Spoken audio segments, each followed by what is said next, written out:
Hi friends, അസ്സലാമു അലൈക്കും. Welcome back to my channel. ഇന്ന് നമ്മൾ വന്നിരിക്കുന്നത് നമ്മുടെ വീട്ടിൽ ഗ്രിൽ ചിക്കൻ തയ്യാറാക്കിയത് നിങ്ങളുമായിട്ടൊന്ന് ഷെയർ ചെയ്യാൻ വേണ്ടിയിട്ടാണ്. അതിന് വേണ്ടിയിട്ട് നമ്മളിവിടെ 2 ചിക്കൻ എടുത്തിട്ടുണ്ട്. ഓരോന്നും 8 പീസസ് ആക്കി കട്ട് ചെയ്തിട്ടുണ്ട്. നന്നായിട്ട് കഴുകി വൃത്തിയാക്കിയ ശേഷം 1/2 ബോട്ടിൽ വിനിഗർ ചേർത്ത് വെള്ളത്തിൽ ഡിപ്പ് ചെയ്ത് 1 മണിക്കൂറെങ്കിലും വെച്ചിരിക്കണം. ഇപ്പം നമ്മൾ പെട്ടെന്ന് പ്ലാൻ ചെയ്ത് കുക്ക് ചെയ്യുന്നതാണ്, അതുകൊണ്ട് ഒരുപാട് സമയമൊന്നും വെച്ചിട്ടുണ്ടായിരുന്നില്ല. നിങ്ങൾ ചെയ്യുമ്പോൾ കുറച്ച് അധികം സമയം വിനിഗറിൽ ഡിപ്പ് ചെയ്ത് വെക്കണം. അപ്പോൾ അതിലെ ബ്ലഡിൻ്റെ അംശമൊക്കെ മാറി മസാല പുരട്ടുമ്പോൾ നന്നായിട്ട് പിടിച്ച് കിട്ടും. അപ്പോൾ അതിലേക്ക് വേണ്ടിയിട്ടുള്ള മസാല നമുക്ക് റെഡിയാക്കി എടുക്കാം. 20 ചുമന്നുള്ളിയും 2 കുടം വെളുത്തുള്ളിയും അതിൻ്റെ തുല്യ അളവിൽ ഇഞ്ചിയും 3 പച്ചമുളകും എടുത്തിട്ടുണ്ട്. ഇനി ഇതൊക്കെ പേസ്റ്റ് ആക്കി എടുക്കണം. അതിനുശേഷം ഒരു ബൗളിലേക്ക് 2 ടേബിൾ സ്പൂൺ മുളക് പൊടി ഇട്ട് കൊടുക്കാം. നമ്മളിവിടെ എടുത്തിരിക്കുന്നത് പിരിയമുളക് മിക്സ് ചെയ്ത ചില്ലി പൗഡറാണ്. കൂടെ തന്നെ 1 ടേബിൾ സ്പൂൺ മഞ്ഞൾപ്പൊടിയും 1.5 ടേബിൾ സ്പൂൺ പെരിഞ്ജീരകപ്പൊടിയും 1.5 ടേബിൾ സ്പൂൺ ഗരം മസാലപ്പൊടിയും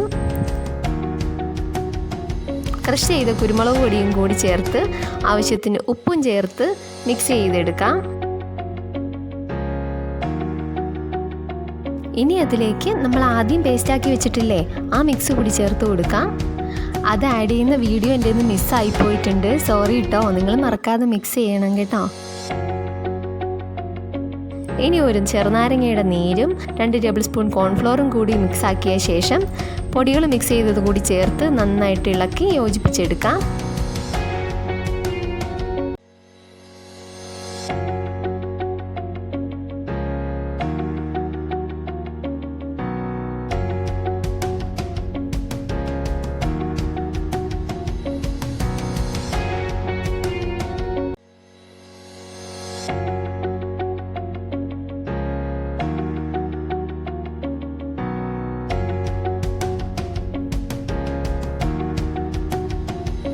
ഇനി നമുക്ക് ഈ മിക്സ് ചിക്കനിലേക്ക് നന്നായിട്ട് പുരട്ടി കൊടുക്കാം.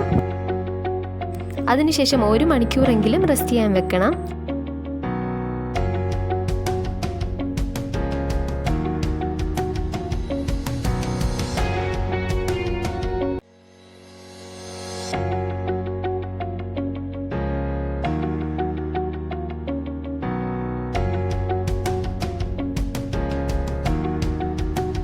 നമ്മൾ സമയം കുറവായതുകൊണ്ട് ഫ്രിഡ്ജിലേക്കാണ് വെച്ചത്.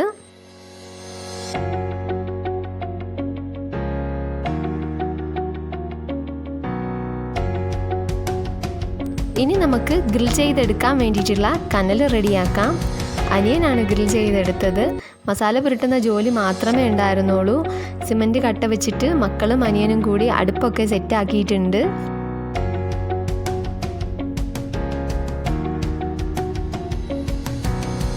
ഇപ്പോൾ നന്നായിട്ട് കനലായിട്ട് വന്നിട്ടുണ്ട്. ഗ്രില്ല് വെച്ച് ചൂടായ ശേഷം അതിലേക്ക് കുറച്ച് ഓയിൽ അപ്ലൈ ചെയ്ത് കൊടുക്കുന്നുണ്ട്. ചിക്കൻ പീസസ് ഗ്രില്ലിൽ വെച്ച ശേഷം അതിലേക്കും ഓയിൽ ബ്രഷ് ചെയ്ത് കൊടുക്കണം.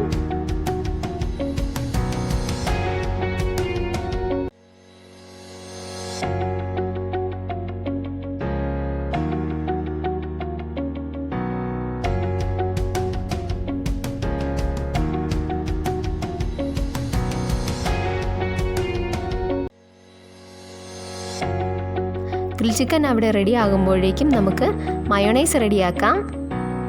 അതിനായിട്ട് നമ്മൾ 3 മുട്ടയും ചെറുതായതുകൊണ്ട് 6 പീസ് വെളുത്തുള്ളിയും 2 ടേബിൾ സ്പൂൺ വിനിഗറും 1 നുള്ള ഉപ്പും ചേർത്ത് മിക്സിയിലിട്ട് നന്നായിട്ട് ബ്ലെൻഡ് ചെയ്തെടുത്തിട്ടുണ്ട്. സൺഫ്ലവർ ഓയിൽ കുറേശ്ശെയായിട്ട് ചേർത്ത് ബ്ലെൻഡ് ചെയ്തെടുക്കണം. അപ്പോൾ നല്ല തിക്കായിട്ട് കിട്ടും. ഇനിയിപ്പോൾ നമ്മൾ ഗ്രിൽ ചിക്കൻ കോമ്പിനേഷനായിട്ട് ചപ്പാത്തിയാണ് ഉണ്ടാക്കാൻ പോകുന്നത്. പെട്ടെന്നുള്ള പ്ലാൻ ആയിരുന്നത് കൊണ്ട് കുബൂസ് ഒഴിവാക്കി ചപ്പാത്തി ആക്കിയിട്ടുണ്ട്. ചപ്പാത്തിക്ക് മാവ് കുഴയ്ക്കാൻ വേണ്ടിയിട്ട് നമ്മളിവിടെ ബീറ്ററാണ് എടുത്തിട്ടുള്ളത്. ബീറ്ററിൻ്റെ ഈ ഒരു നീഡിൽ മാവ് കുഴയ്ക്കാൻ വേണ്ടിയിട്ടുള്ളതാണ്. ഇതിൻ്റെ യൂസ് അറിയാതെ ഉപയോഗിക്കാതിരിക്കുന്നവർ ഒന്ന് പൊടി തട്ടിയെടുത്ത് പരീക്ഷിച്ച് നോക്കുക കേട്ടോ. വളരെ നല്ലതാണ്. ഒരുപാട് സ്ട്രെയിൻ ചെയ്യാതെ തന്നെ നമുക്ക് നന്നായിട്ട് മാവ് കുഴച്ചെടുക്കാൻ പറ്റും. നീഡിലിൽ ഒരുപാട് മാവ് ഒട്ടിയിരിക്കാത്ത പരുവത്തിൽ നമുക്ക് കുഴച്ചെടുക്കാം. ബീറ്ററിൽ ചെയ്ത ശേഷം കുറച്ച് പൊടിമാവ് കൂടിയിട്ട് കൈകൊണ്ട് കുറച്ചൊന്ന് കുഴച്ചെടുത്താൽ മാത്രം മതിയാകും.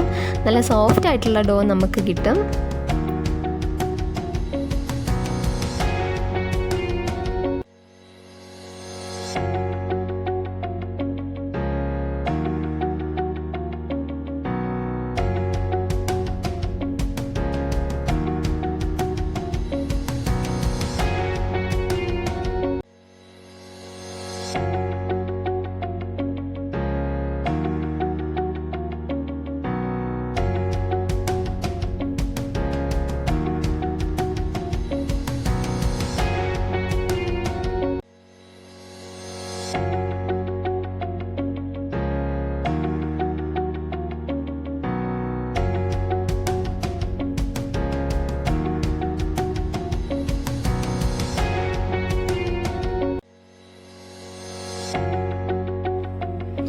അപ്പോൾ നമ്മൾ ചപ്പാത്തി റെഡിയാക്കിയെടുത്ത ടൈമിൽ ചിക്കനും റെഡിയാക്കി കൊണ്ടുവന്നിട്ടുണ്ട്. നല്ല ജ്യൂസി ആയിട്ടുള്ള ചിക്കനായിരുന്നു, നല്ല ടേസ്റ്റായിരുന്നു. അപ്പോൾ നിങ്ങൾക്ക് ഈ വീഡിയോ ഇഷ്ടമായെന്ന് കരുതുന്നു. ഇഷ്ടമായെങ്കിൽ ലൈക്ക് ചെയ്ത് സബ്സ്ക്രൈബും കൂടി ചെയ്തേക്കണേ. ഇൻഷാ അല്ലാഹ് പുതിയൊരു വീഡിയോയുമായി കാണുന്നവരേക്കും ബൈ.